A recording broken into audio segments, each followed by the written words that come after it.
good, kinfolk? It's your boy Screwface Capone, and welcome to the real episode 6 of Will Talks About Games.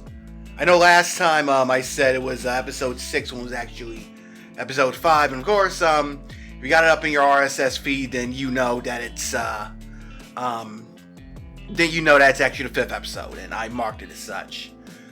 But yeah, your ears do not deceive you. You're getting 2 episodes this week.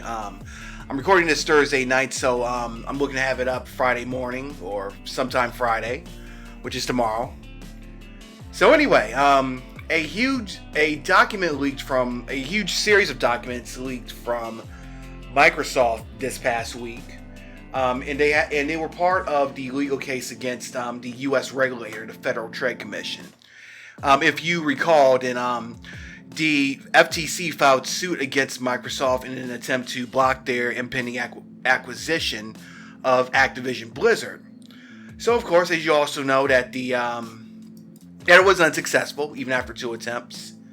But a series of documents leaked from it, and the FTC is pointing the finger at Microsoft. So, they reveal a whole bunch of stuff. So, rather than wait until next week to discuss this, I'm simply going to tackle it this week while the iron is hot. So I don't know. I'm usually doing this by the seat of my pants. So going by stream of consciousness. So I don't know how long this is gonna last, but I got a feeling you might want to grab yourself something to drink, grab yourself something to eat. Maybe you're in the gym. Maybe you're working out. You can have this playing on in the background. I likely make this into a video podcast, so if you're watching video with it, as always, it's just random gaming footage. So matter of fact, I don't even know what game I'm going to put up this time, but the gaming footage is just simply, what am I looking for? It's just there to give you guys a visual. So if you're studying, if you're doing some cleaning, if you're just chilling or doing whatever, meditating, then you can have this playing in the background and just chill for a little bit. And if you aren't already subscribed, make sure and then please add me to your RSS feed. I could use the support right now. I'm pretty much available everywhere you listen to podcasts. I'm on Spotify, I'm on Apple, I'm on Amazon. I'm pretty much wherever you're listening to this right now. So if you want Will Talks About Games, then it's not hard to find me. Also, maybe one of your friends listens on a different podcast platform, then if it's not listed and you can't find me on there, reach out to me and I'll try to get up on there. But anyway, we're going to hop into this Microsoft FTC stuff, and they also had their Tokyo Game Show earlier today, so I'm going to talk about that too later on, plus whatever else I can think of. So, let's get started. Alright, I'm going to kick this off with the ZeniMax Bethesda leaks. As you no doubt know, Bethesda was acquired by Microsoft, so these are pretty much most of their IPs. So there was one of the things that were revealed in the leaks was a series of titles that were both announced and unannounced. Now the full release schedule was put up on the Reset Era forums, and I'll try to remember to include the link in the description. Now, obviously, a lot of this is going to be out of date, so we're going to go through it. So, first of all, fiscal year 20E. That's Doom Eternal, Elder Scrolls Online, Greymoor, Fallout Wastelanders, and Deathloop. I think Fallout Wastelanders was a 76 expansion. And of course, free-to-play mobile was Fallout Shelter Online and Project Whirlwind. I'm not sure what that was. 21E was Starfield. Of course, that was delayed, obviously. Elder Scrolls Online expansion. Redfall, obviously that ended up being delayed. Doom Eternal DLC. Ghostwire Tokyo, Fallout Worlds, and Project Hibiki. Not sure what that is, but if I had to guess, maybe that was Hi-Fi Rush, and that's strictly me guessing. As far as free-to-play and mobile, that's Project Ubu and Project Wonder. Alright, in fiscal year 22, we have Indiana Jones game. Obviously, that hasn't happened yet. an Oblivion remaster. That's interesting, but obviously that hasn't happened. Another Elder Scrolls Online expansion and Starfield DLC. Obviously the Starfield just came out, so it's going to be a while before we see any DLC. And of course, 3 planned titles are free to play in mobile. And in 23 fiscal year, that's obviously not too many months left, so I can obviously see most of these being pushed off into next year, if not later this year. But you have Doom Year Zero and DLC. Obviously, I think that's going to be pushed into sometime next year, because obviously it's September.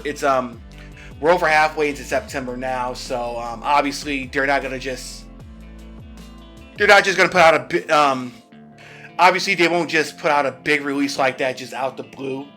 Maybe it'll be like a stealth drop of anything, but I can easily see that going into next year. You got Project Kestrel, which I'm not sure what that is. Another Elder Scrolls Online expansion, which I do believe did happen this year. And Project Platinum. And under free-to-play and mobile, there's 1 planned title. And finally, fiscal year 24. That's Elder Scrolls 6, which I doubt, which obviously is not happening because they just announced that they just began early development of it. So it's going to be a while before we see it. And if I had to guess, maybe sometime in 2026. Maybe late 26 by the at the earliest. You also got a Project Kestrel expansion. Again, not sure what that is. A licensed IP game. I think everybody's guessing that. That's a Star Wars game, but we'll see. You got a Fallout 3 remaster. There's another Elder Scrolls Online expansion. A sequel to Ghostwire Tokyo and Dishonored 3, along with the Doom Year Zero downloadable content, along with 1 planned free-to-play and mobile title. So, those are the leaks for the ZeniMax and Bethesda. So, it looks like this is probably going to be a bigger event than E3. I think at some point, to save face, I could see Microsoft and Bethesda doing a little showcase to show off some of this stuff. They think this kind of got the rug pulled out from under them. Now, some of the more interesting titles on here, I see a remake to Oblivion, and of course the Fallout 3 remake. Now, Oblivion is one of my all-time favorite video games ever. It came out in 2006, and I can still pop it in today and find new stuff out of it. And it's backward compatible with the Xbox One and Series X. So it's probably one of my favorite open world RPGs of all time. And if they're going to do a remaster, and if they're going to let me keep my old save data, that would be even better. Because that will give me the perfect excuse to hop back into the world of Oblivion. So, also Doom Year Zero. Of course, the Doom reboot series. That's been doing very well. So it's no doubt I can't wait to get my hands on that, Doom Year Zero. I'm interested in finding out what this Project Kestrel and this Project Platinum is. I think Project Hibiki might be referring to Hi-Fi Rush. But don't quote me on that. Now, as for Dishonored 3, I'm pretty... everybody was saying stuff about, like... what was it? What was their name? Arcane Studios after Redfall, because Redfall ended up being a failure. So, of course, they had no plans to shut the studio down, which is a good thing. And I really didn't think that Redfall was all that bad. It's not perfect, it's got some issues, but it's not a bad game by any means. And it's good to see them having another shot. So, I'm probably going to talk more about Redfall on my YouTube channel, so check that out. And of course, there's a Ghostwire Tokyo sequel. I still got to play the first one because I got it for free as part of a Humble Bundle, so I'm going to check that out eventually. And of course, I'm enjoying Starfield right now, and there's the Indiana Jones game, which I think is coming from Machine Games. So, yeah, and now there's also rumors of them doing a another Wolfenstein game, which is going to be a sequel to the new Colossus. So I think that might be what Project Platinum or what Project Kestrel could be. But again, I'm just seeing the full list for the first time, so don't quote me on this. As for Elder Scrolls 6, by the way, it was confirmed that that's not going to be on PlayStation, and obviously that makes sense. It sucks for PlayStation owners, but it kind of makes sense as far as Microsoft and ZeniMax. I mean, Microsoft didn't shell out billions of dollars to make PlayStation games. Now, there is a precedent to bringing their IP to other platforms. If you remember when they bought out Mojang, they continue to make versions of Minecraft for PlayStation and Nintendo, along with PC and other platforms. But this probably won't be the case. But I do think they said that Bethesda titles will be they'll be doing a case-by-case basis when it comes to IP. And of course, back to Activision. Of course, the Call of Duties are still going to be coming to PlayStation. That's if the purchase goes through. So that's enough about the Bethesda stuff. Alright, so going on to hardware. So Microsoft revealed the leak actually revealed some speculation and some leaks about the future of the Xbox brand. Now, as for the next console, it's way too early to be talking about this, but they speculate that the new console will be launched in 2028, with development kits going out in 2027. So there's very little information, obviously, about the tech behind it or anywhere, but ideally, the next wave of Xbox, as far as next generation, this will be Generation 10, by the way. It would not be a single console, but maybe multiple devices that would share similar OS. Think of something like Android, but on a higher scale. So maybe you would be able to play it on a web browser, phone apps, a PC. Run it as a cloud console. So the idea, think of the way the Microsoft Flight Simulator games have ran.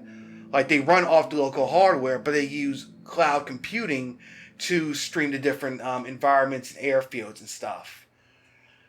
So this is all planned for 2028. So obviously, it's way too early to be talking about that. But if that is true, then that's actually a pretty good run for the system, because I think the current generation launched in 2020, so that's the whole 8 years.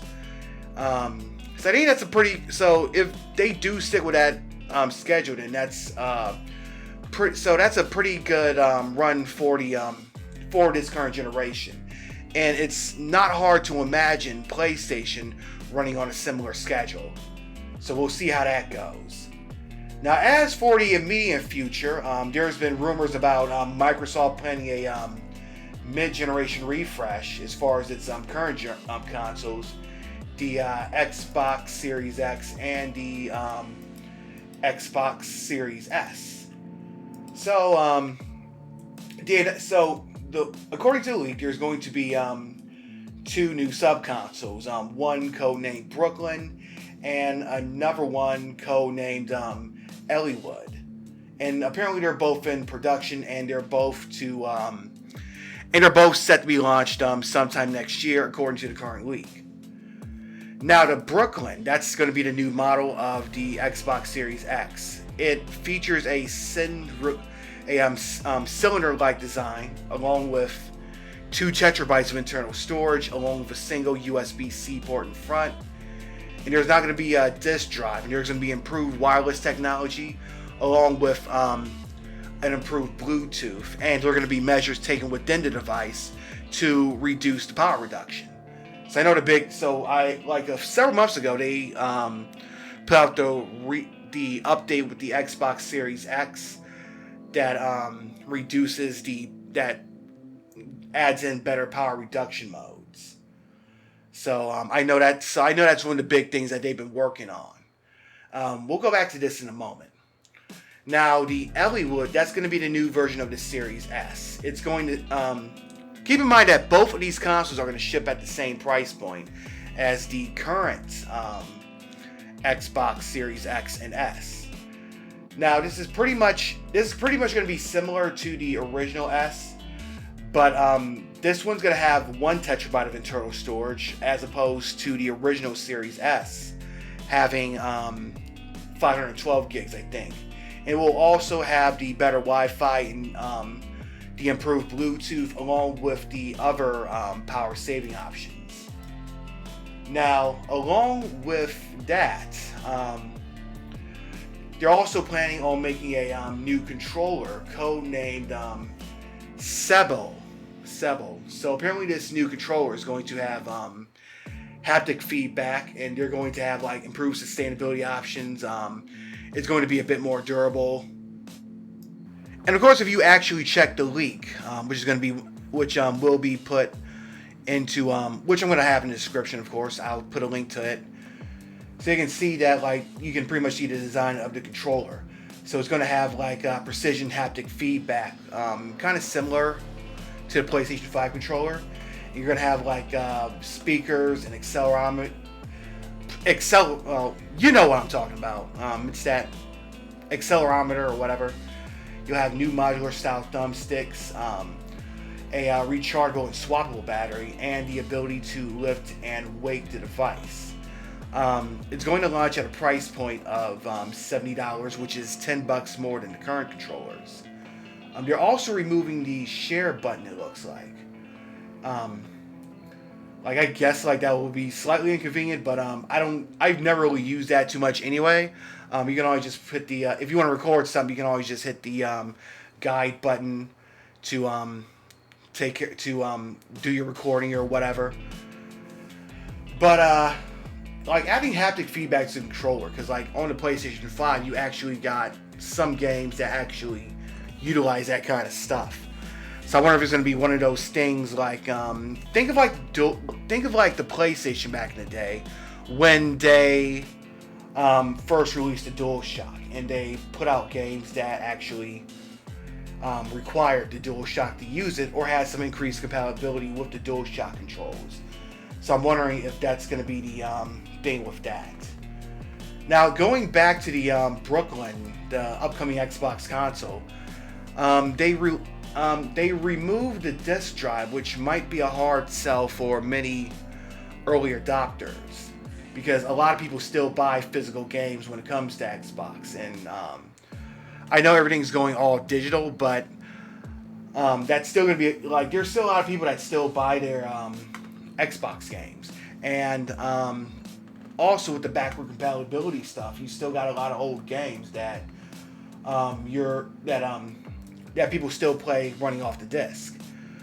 So like if there's hopefully I'm trying to now what am I trying now I'm having a brain fart right now, but like if the internal graphical capabilities of this new console, and I seriously doubt, are going to be increased, kind of like the way the Xbox One X was supposed to be, not to be confused with the Xbox Series X, I mean the Xbox One X. If it's a thing where it's going to be more capable and more powerful, then I think a lot of people who got the original version of the Xbox Series X are probably going to be feeling left out. Myself personally, I really can't see myself buying this, simply because I got a lot of games that are still on disc. Plus, there are a lot of games that aren't that aren't even available on the I don't want to say a lot of games, but there are a lot of games that aren't even available online that you won't even be able to purchase anymore, or that you won't even be able to play anymore. So worst case scenario, that they put out this new Brooklyn and they end up sunsetting the original one. So I'm not sure how they're going to do that. Now we're going to stay on the topic of consoles for a bit, but instead of talking about the a Microsoft console, we're going to talk about a Nintendo console. To be exact, we're going to talk about the rumored successor to the Nintendo Switch. That's been rumored for a while. The original released in 2017, so it's 2023. So that would give it about a 5-year cycle. So it kind of makes sense that we'd have that discussion, especially given the power that the current Nintendo Switch has as compared to current generation consoles or even last generation. I know a lot of you by now seen those comparison shots of Mortal Kombat 1 on the Switch and how horrendous that it looks.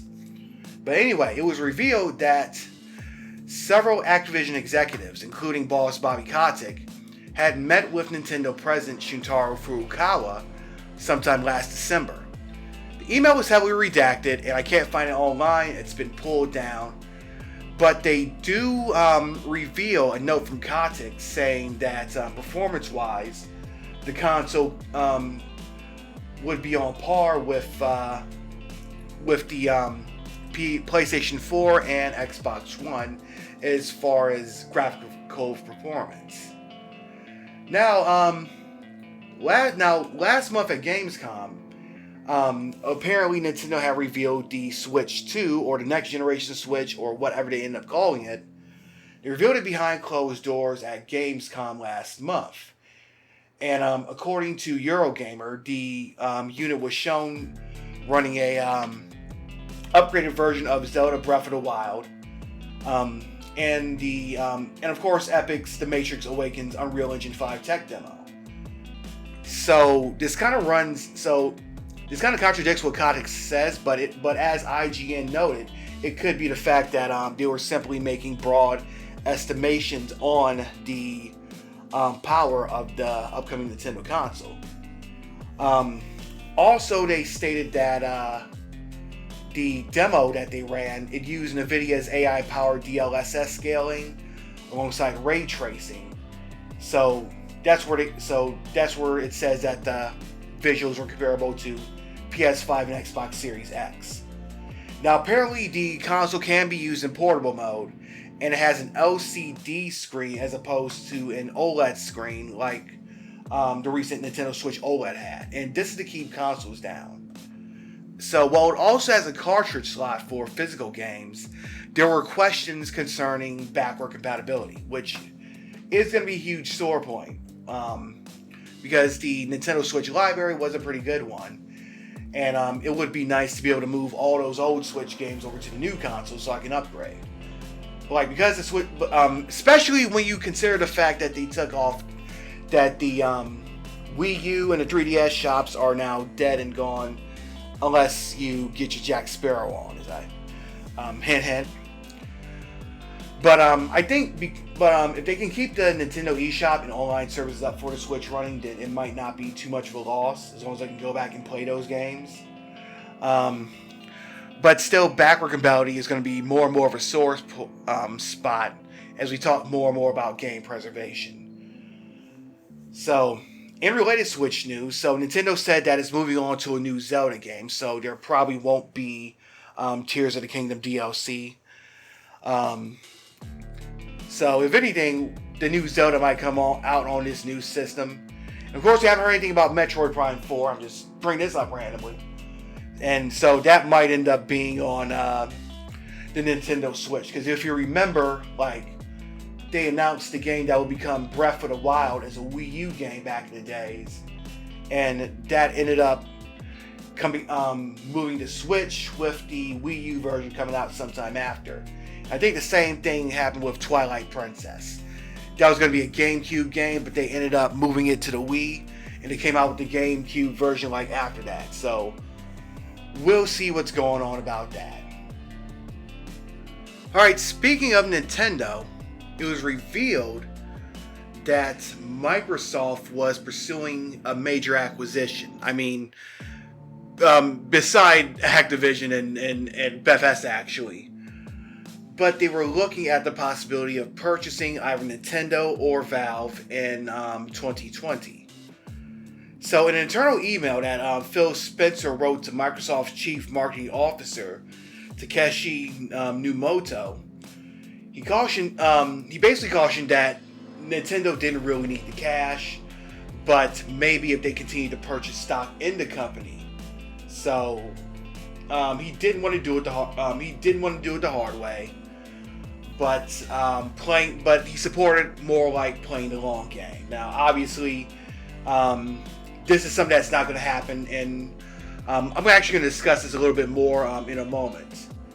But another another company that they had their eyes on was, of course, Valve, the PC publisher, the creator of Half-Life and Counter-Strike and Dota 2, and of course the owners of the Steam platform. Obviously, that's something that's not going to happen either. First and foremost, this big thing with Activision, and all the antitrust lawsuits are going to be funded. I mean, they are being filed. This is the whole big thing that they're trying to prevent. The big three, Microsoft, Sony, Nintendo becoming the big two. Nintendo has a huge part of the market share, and if Microsoft were to acquire Nintendo, then that's that's going to be an even bigger space of the market that they have. And of course, Valve, and of course, I'll go back to Valve in a minute. But with Nintendo, there's really no upside. There's very little upside in it for them to be acquired by Microsoft. So yeah, I don't really see them agreeing to a deal like that. As a matter of fact, they tried to propose 20 years ago, Steve Ballmer, he had Microsoft employees go meet with Nintendo executives to see if they might want to be acquired, and they got laughed out of the room. And this was around the time the original Xbox, and Microsoft was still new to gaming consoles. So even back then, there was no way in heck that that Nintendo was ever going to agree to being bought out by another company. The thing is with Nintendo, now there is limitations to their platform, and they've had rough times with their third-party support, but they're still making bank. They're still making profits. Matter of fact, the Nintendo Switch is the third highest selling console in history. As of right now, it's nearly at 130 units, and it's right after the Nintendo DS, which was released in 2004, but sold 154 million units, and they're above the Game Boy Color, which sold 119 units, almost 119 units. I'm actually looking at the list on Wikipedia, by the way. So the 1, 2, 3, 4, 5, 6, 7. So the seventh highest selling console is the Wii, the original Wii, and that's at a little over 101 units. So they got both. So just checking the top 10, they have the second, the third, and the fourth and the seventh highest selling console. And of course, the Xbox 360, the only one that's on there is the Xbox 360, and that's at the 3, 4, 5, 6, 7, 8, and that's the ninth highest selling console. And shortly after that, that's the Xbox One, which isn't even in the top 10, and that's only at 58 million. So this is going to be a really hard sell. This would kind of think of this as let's see, Impact Wrestling proposing a deal where they would buy out AEW. That's how ludicrous that sounds.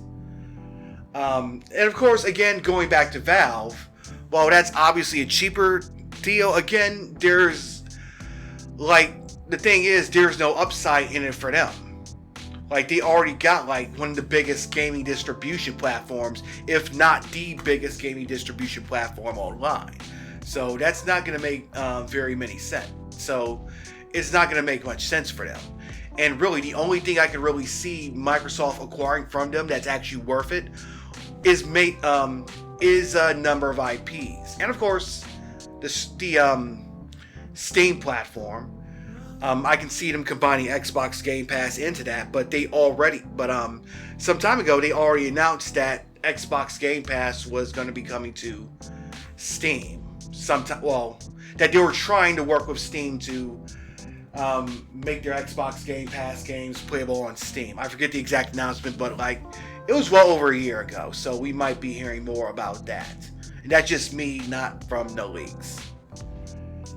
So Yeah, it really did it really doesn't make any sense, especially when they're spending so much money trying to acquire Activision. And even if they did try to make such an attempt, I just don't see it going through.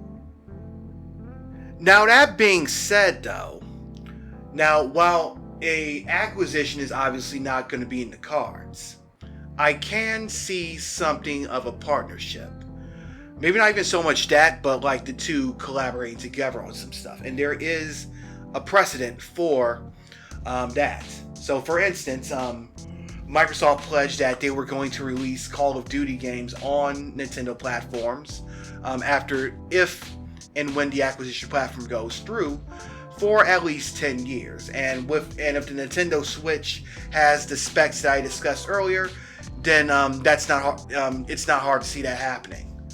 And of course, also, as you know, if you go back to like Smash Ultimate, Nintendo was able to get permission to use Banjo and Kazooie in the game, and I think they're able to release the game on the Nintendo Switch Online service. And it was simply them reaching out to Microsoft, who owns the rights to it, and simply gaining permission from them to use it.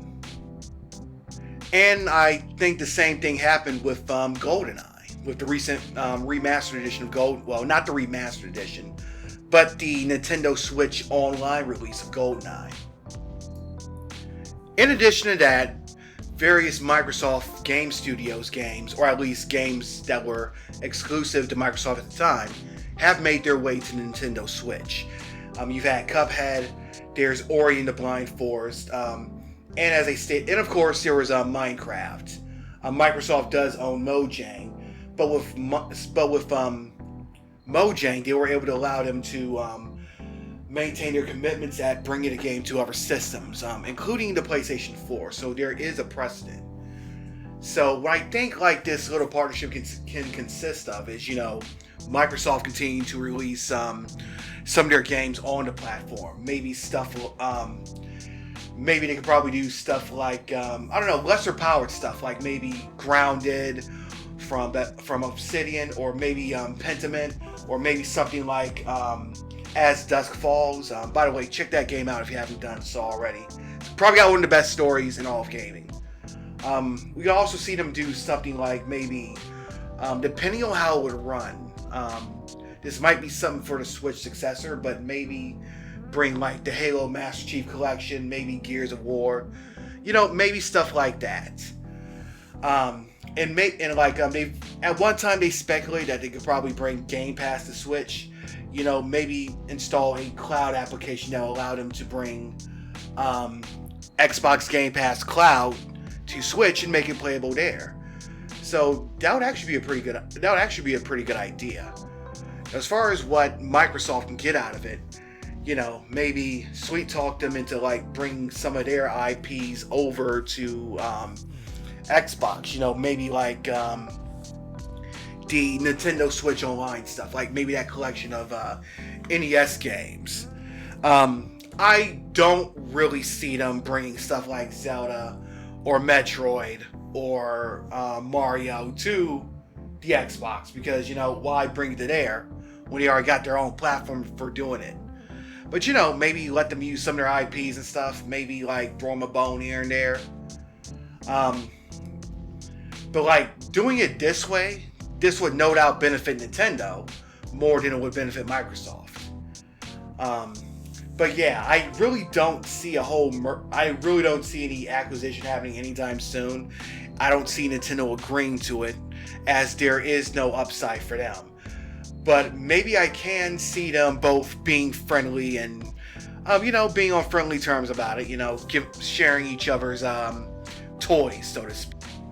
But yeah, let me know what you think in the comments. Either leave me a message or just reach out to me. My link tree is in the description. So yeah, we're going to move on though, because I'm starting to ramble here about this one. All right, circling back to that email for a bit. Another name that got bought up as far as acquisitions is, of course, Warner Bros. Interactive. Again, I don't see this as something going through because of likely because of antitrust laws. And also, they wouldn't actually own any of WB's intellectual properties, such as most notably DC superheroes. But that would give them control over developers such as NetherRealm Studios, Mortal Kombat, and of course Rocksteady, who made the Batman Arkham series. But again, I don't see this one as something happening either. And of course, I didn't see it in the email, but other games that were but when it comes to Microsoft and acquisitions, other names that get kicked around are of course Sega and of course Square Enix. It is looking more and more that Square Enix might sell to Sony, if anything, but I don't see either of those happening anytime soon, unless this Activision stuff really, really plays off. And even if it does go through, I don't really think Microsoft will be willing to go through all the court hassle and all the court drama that they went through with Activision. Alright, so going back, I want to circle around to hardware for a little bit. So there was one of the leaks featured a slideshow from May 2022, which basically featured design concepts for another upcoming devices. So this was in 2022, so it's unknown how much of this is still in development. But some of the more interesting things I saw on there was a one-handed controller, maybe something geared toward more casual players or something for accessibility. There's a mobile controller, think the Razer or the Kishi, where you would connect your phone to it, and you would have things on the side. Obviously, you would use this to play cloud-based Game Pass games. Of course, there are a number of new controller designs, a new gaming keyboard and mouse design, and of course, headsets. I know they've released a bunch of those kind of things since then, so that's nothing new. But one of the more interesting things I've seen is a cloud device. So it's not too hard to imagine what this would be. So you can play your cloud games and hook it up to a TV. And also a handheld. The handheld, so obviously this isn't going to be something like the PlayStation Portable or Nintendo Switch.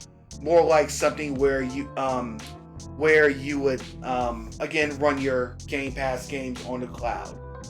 But on the other hand, I could see it being something like maybe a Steam Deck.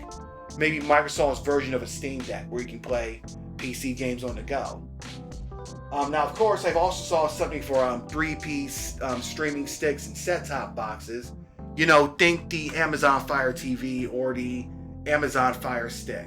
And of course, you got smart TVs and mobile and low-end to mid PCs. So I don't know if Microsoft is playing these things or if they're planning on making stuff to fit on these things. Now, we already know that there are certain Samsung smart TVs that let you play Game Pass games, but that's about it. Now, speaking of hardware, it was revealed that the Xbox Series S is actually more popular among gamers than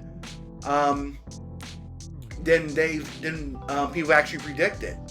So it was noted that in April of 2002 that 75% of Xbox Series owners own the Series S, which is kind of surprising. But then again, the Series S is only $300 and it comes without a disc. So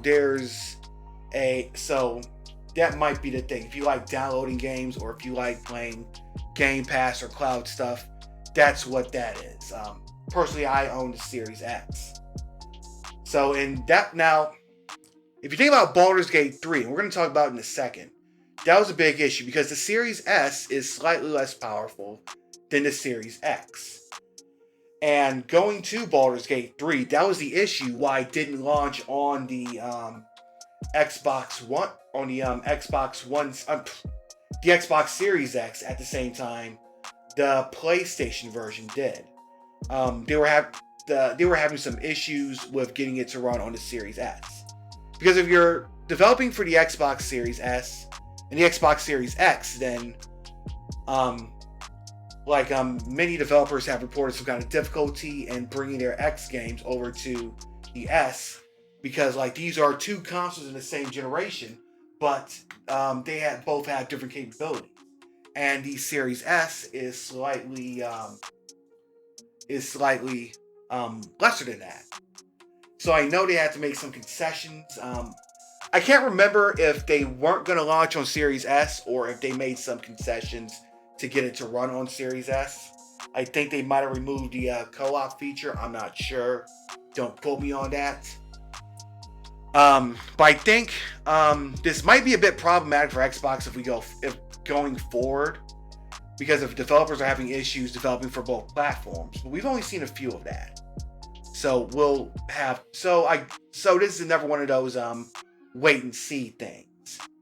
Now, speaking of Baldur's Gate 3, which has been tearing up lists and people have been enjoying it, it seems that Microsoft vastly underestimated its potential. Another email that they released, which talked about filling a hole for the 2022 lineup, and I'll get to that in a minute. But they mentioned that Baldur's Gate 3 was dubbed as a second-run Stadia PC RPG. Now, of course, that wasn't a very good look for Microsoft. But in their defense, and this is coming from Larian Studios' director of publishing, Mike O'Dowd, he stated that Microsoft wasn't the only one that underestimated the potential of the RPG, and pretty much everyone else was saying the same thing. In all fairness, I don't think anyone predicted how well that the game could have done. So next up, we're going to talk about a 2022 email that was floating around May of 2022. Now, this was an email chain involving Sarah Bond, Phil Spencer, and other higher-ups at Microsoft Game Studios, including Matt Booty. So, of course, as you know, a lot of high-profile games that were supposed to come out last year ended up being delayed. There was Stalker 2, which was a third-party Xbox console exclusive that got delayed due to the war in Ukraine. And, of course, there was both Starfield and Redfall, both of which came out earlier this year. So that left it like a huge, big gap as far as content. And obviously, they had stuff like Pentiment, As Dusk Falls, and version 1.0 of Grounded. But when you talk about big marquee game releases, those aren't what you have in mind. So they want to plug the hole to secure some exclusive day one Game Pass content. There was a number of stuff that they had speculated about acquiring. Of course, a lot of it didn't come out. A lot of it either isn't out yet or didn't come out until this year, so it probably wouldn't have made much sense. So some of the names that were kicked around, in fact, were Resident Evil Revelations, which was probably the code name for the Resident Evil 4 remake, because let's face it, Revelations is like a much, much older game that's already out, so that wouldn't make much sense. Also, there were some. So now what this was a list of third-party releases, as well as their speculated release dates. So also listed on there was, of course, Dragon Age 4 and Ubisoft Skull and Bones, both of which don't have a release date and at best are in development limbo, especially with Skull and Bones, obviously. So other games that were kicked around, of course, there's the aforementioned Baldur's Gate 3. Of course, as I stated earlier, they sort of written that off as a second-run Stadia PC RPG. Obviously, that was a bad call, like I said. And they also speculated that a remaster of Red Dead Redemption 2 was on the way, which to me really didn't make much sense, because I think the original version is still backward compatible with Xbox Series X and just came out like a few years ago. So other games that were kicked around and the price tags it would take to secure them, in fact, was Lego Star Wars Skywalker Saga, which would cost $35 million. $50 million for Dying Light 2. Assassin's Creed Rift at $100 million. That's the game that would eventually become Assassin's Creed Mirage. And of course, there's Rockstar Suicide Squad, which is at $250 million, and of course has been delayed again, this time until next year.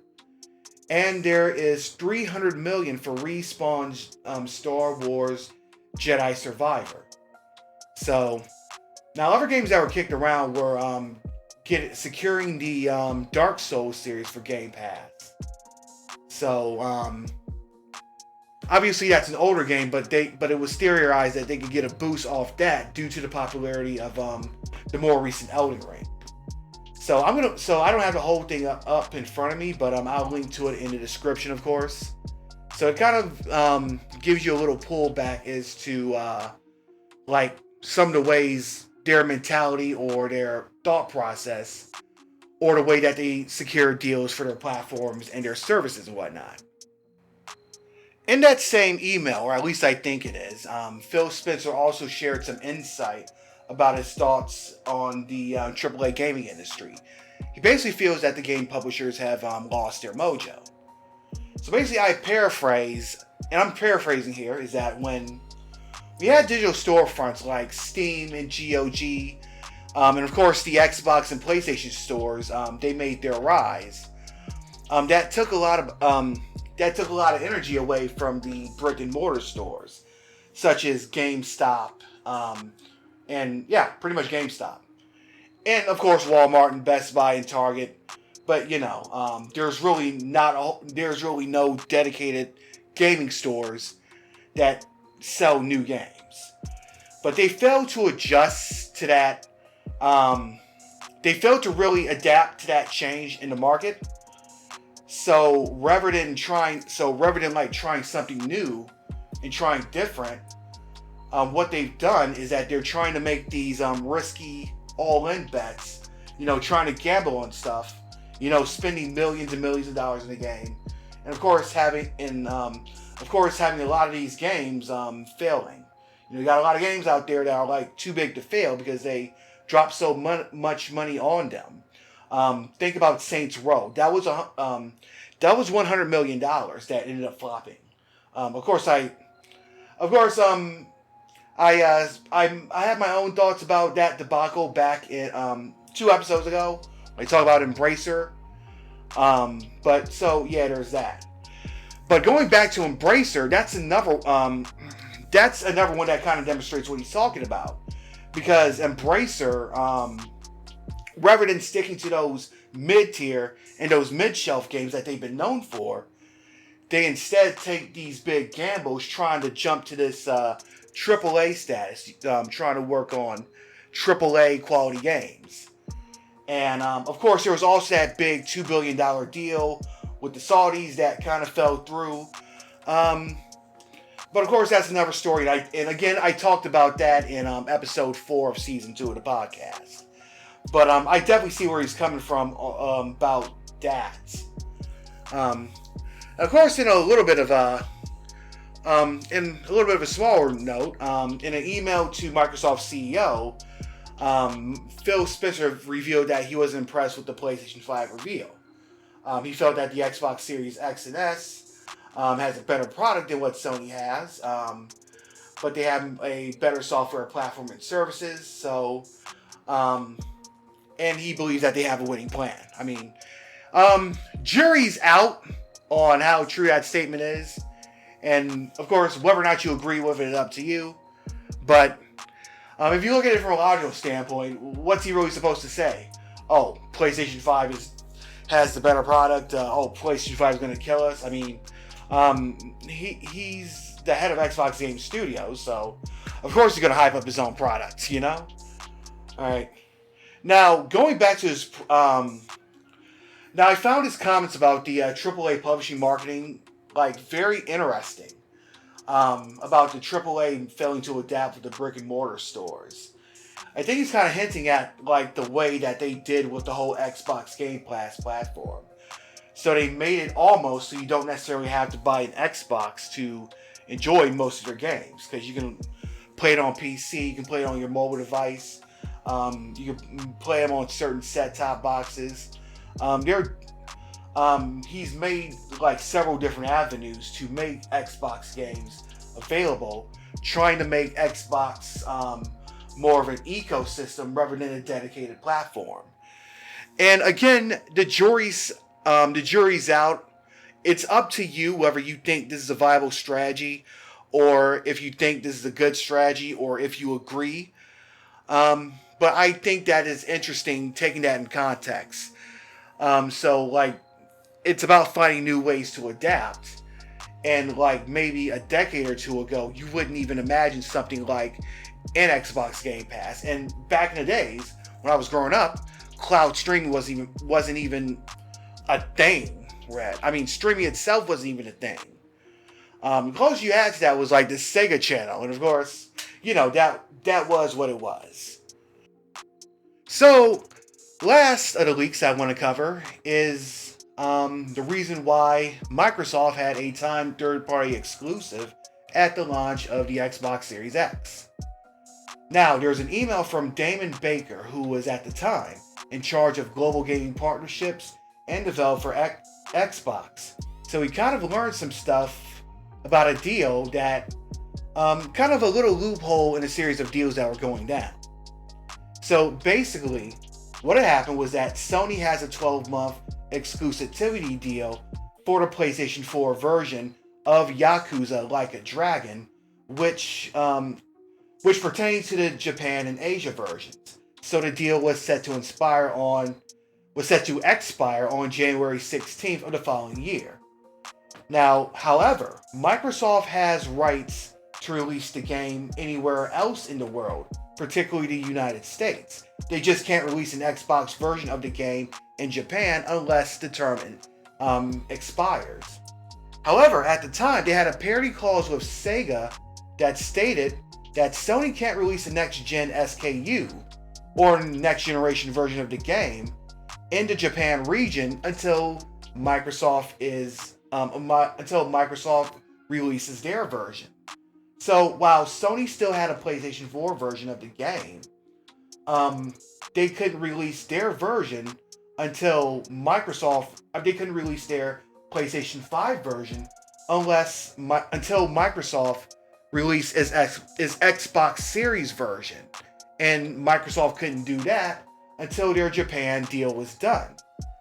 Now, as an added coincidence, they learned that Sega wasn't going to launch a PlayStation 5 version during that holiday season window. Just the PlayStation 4 version. Because they couldn't get it out in Japan yet, so I guess they figured, like, hey, it really didn't make sense to release it in the US since they couldn't put it out in Japan. However, they decided to put out their Xbox Series X version. Because if you remember at the time, this was during the early period of the Xbox Series X, where games that were available on Series X were also compatible with Xbox One. So if you bought the Xbox One version and you played it on the Series X, it downloaded the assets that it needed in order to get in order to be able to take capabilities of the Xbox Series X or the Xbox Series S or whatever. So basically they learned this, and Microsoft was just as surprised. So Phil Spencer was just as surprised about it as Damon Baker had, it seemed. So they basically got what was essentially a console launch exclusive, and they were able to market it as such, and that was a huge win for them. So if you remember, the Yakuza series for the longest time was a series that was associated with the PlayStation. And recently, they bought the series over to Xbox. They put it on Game Pass and everything. Matter of fact, I believe Like a Dragon was added to Game Pass some time ago. And by the way, definitely check that out if you haven't already done so. It's a pretty fun RPG game. Plus, the sequel is going to be out really, really soon. So yeah, that was pretty nifty because if you remember at the time, they didn't really have any console launch exclusive. Like, there was nothing on the Xbox Series X that you couldn't play on PC or on the Xbox One. Matter of fact, the only game that they really advertised, one of the few games, was Gears of War Tactics. And that was a game that had been on PC for the past several months. And of course, it was also, they had also bought it to Xbox One at the same time. So that was a pretty cool win for them. Now, what does Phil Spencer himself think about the leaks?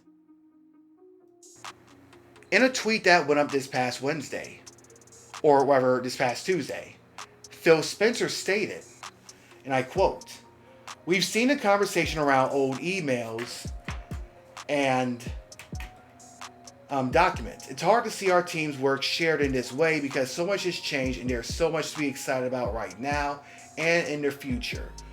We will share the plans when we are ready," unquote. So yeah, I'm not pretty surprised that this pretty much caught him off guard.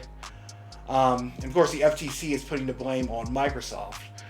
But so it's cool to see some insight into what's going on in the gaming industry. And some of the games, especially from the Bethesda League, I'm pretty excited about. It's going to be interesting to see their console plans or their hardware plans plan out throughout the next 12 to 24 months. Now, because this is a leak, and as acknowledged, things might, who knows what might have changed between the time these documents went out and right now. So, again, I can see them like having a little showcase or something. I wouldn't say like immediately, but maybe sometime in November. Of course, we do know that the Gaming Awards are coming up in this December. So I'm not sure if they will like speculate on anything there, but I think we could probably see something either in January or February. But I do think at some point they're probably going to have to hold a showcase in order to save face. But yeah, let me know what you think about all this stuff. My link tree is in the description, so you can reach out to me on social media. You can also leave a message if you're listening to this on Spotify, or just feel free to reach out to me with your thoughts, along with any questions, comments, or concerns. So we're around the third and heading home. So we're gonna end this by talking about some Microsoft news that wasn't a leak. So they held their Tokyo Game Show presentation. While there wasn't any new big game reveals, this is more of a Japan-centric show. They did show off some cool stuff that's going to be coming to Game Pass. A lot of it's going to be coming on launch, as a matter of fact. So this includes Phoenix Wright Ace Attorney trilogy from that's going to be hitting Game Pass on the September 26th. That's Mineko's Night Market. That's going to be on the 26th of October. That's going to be on launch. You've got Like a Dragon Gaiden, the man who erased his name. That's going to be coming on November 9th. Like a Dragon Ishin will be hitting the service later this year. So that actually came out a few months ago, but this is going to be coming to Game Pass eventually. You got Persona 5 Tactica, that's dropping on the 17th of November. There's Persona 3 Reload, which is coming out on the 2nd of February of next year. And there's a Yudian Chronicle 100 Heroes. You already know about this. If you keep up with my YouTube channel, it's coming to Game Pass, but the date is going to be on April 23rd of 2024. So if you've been following me on anywhere, you know I've been keeping up with that. It's basically a role-playing game that's being made by the people behind Suikoden, or however you pronounce it. So definitely something to be excited about if you like those old school Japanese RPGs.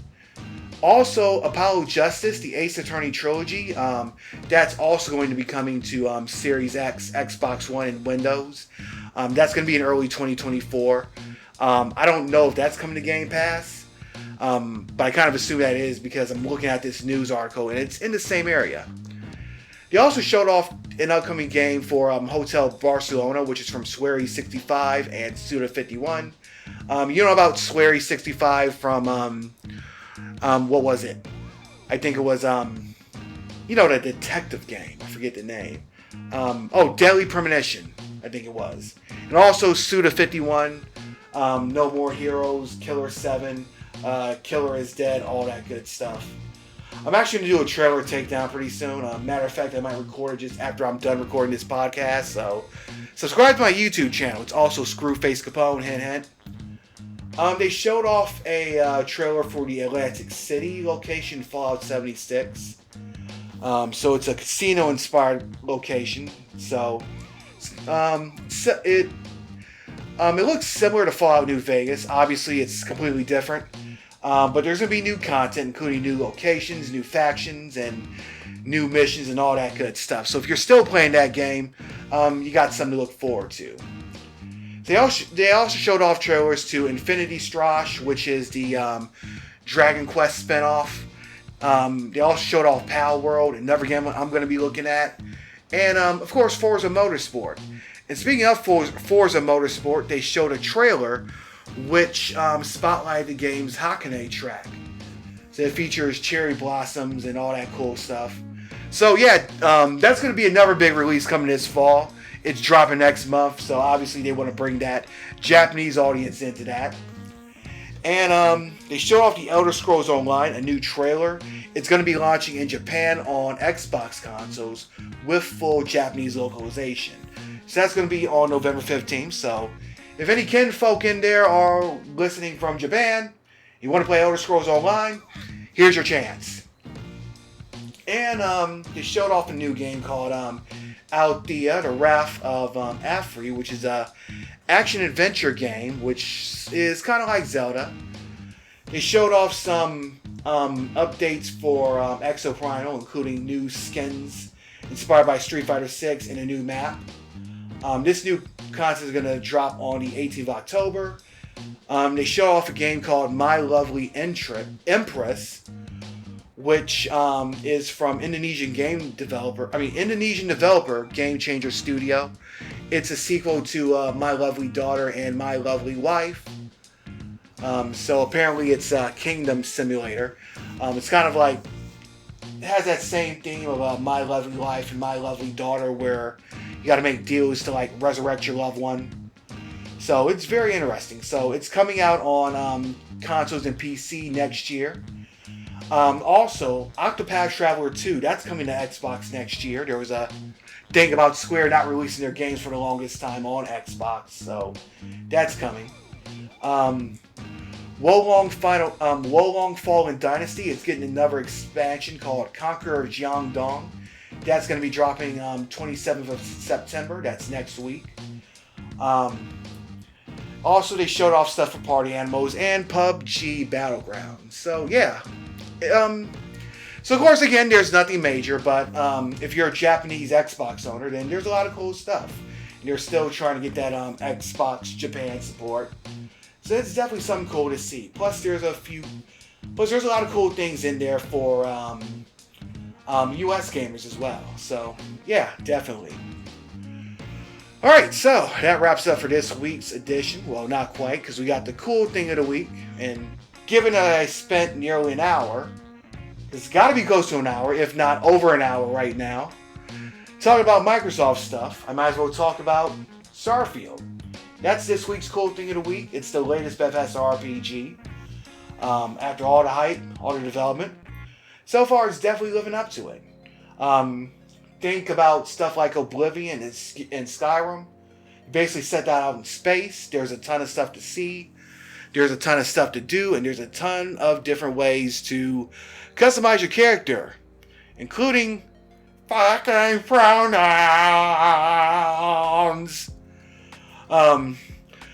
But yeah, I'm definitely playing through the game and I'm definitely enjoying it. There's just so much to do and so much to see.